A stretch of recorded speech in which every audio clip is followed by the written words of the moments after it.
The introduction of metallic money in the age of the Janapadas and Mahajanapadas signifies a marked change in the arena of trade and commerce. Prior to the Janapada period, we have the Vedic period where we do not have any reference to metallic currency. The Rig Veda refers to barter system and of course to commodity money. By commodity money, we mean that a piece of metal or a cow or even a piece of gold was being exchanged for some other things. So such kind of commodity monies or commodity exchanges were prevalent in the later Vedic period. We have reference in the Shatapatha Brahmana regarding 100 pieces of metals, and the term used is Shatamanani Hiranyani.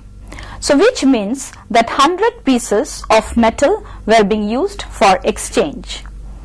In the early Vedic period, that is in the Rig Vedas, we have reference to a kind of currency which is known as Nishka. Nishka originally meant jewelry, but here when the term is referred to as 100 Nishkas, it means that it was being used as a kind of unit for exchange. The Brihadaranyaka Upanishad refers to the king of Videha, Janaka, and it talks about the gift of Janaka of 100 pieces of pada in a sacrifice.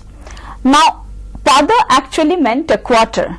So here we find that we have reference to metal pieces which had several denominations. So it could be a full pada, it could be a quarter.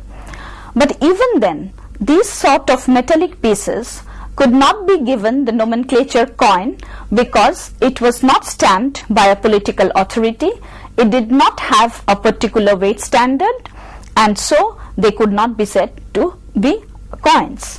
Now what is a coin?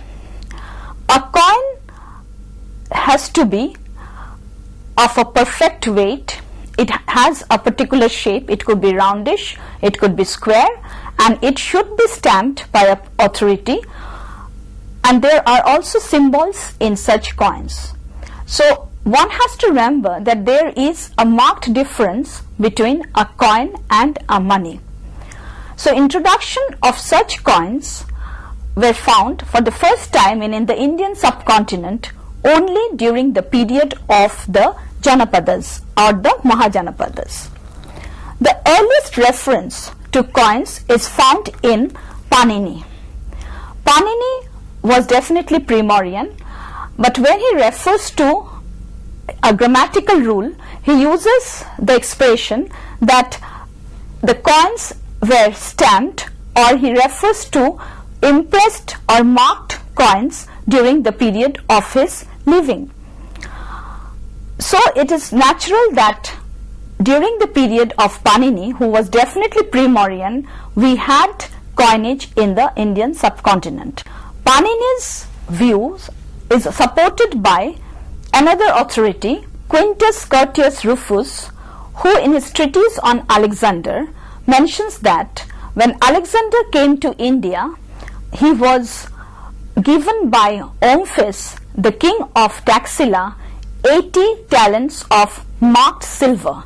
The term used is signoti argenti. This marked silver could always be the punch-marked silver coins which were prevalent in the Indian subcontinent at that point of time. With Panini and Quintus Curtius Rufus, we have another example from the sculptural world. If we look at the Bharat sculpture, we have a particular medallion which gives the story of Anathapindaka and his buying of the Jetavana for the Buddha and other monks.